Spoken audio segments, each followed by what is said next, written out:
So when we decided to adopt Skyward, one of the things we started thinking through pretty quickly was obviously when was our cutover, which obviously was going to be in the summer. So we selected July 1st of 2015, and then we worked backwards from that point to think through what do we need to do in terms of the details of getting the system stood up, but also in terms of professional development.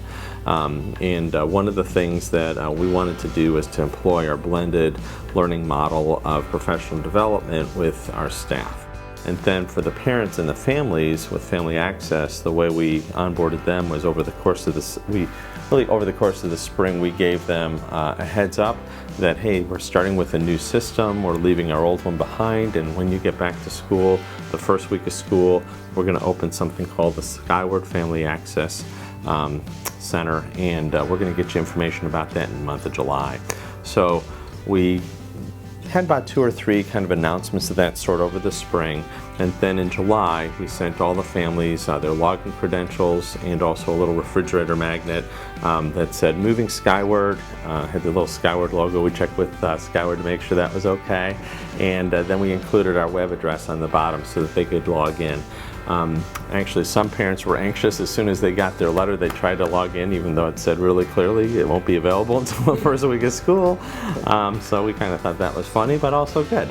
Clearly we were reaching them. And yeah, the logins to Skyward in that first 2 weeks that we had school were fantastic, which is really interesting because normally we didn't see a lot of logins to our old system until grades were due, right?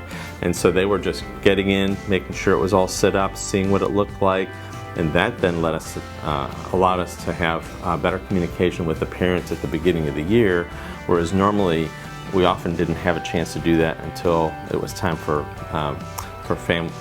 parent-teacher conferences, which the semester's half over by then. So it really kind of shortened up the window in which the teachers and the parents were interacting, and we thought that was a really successful rollout as well for the parents.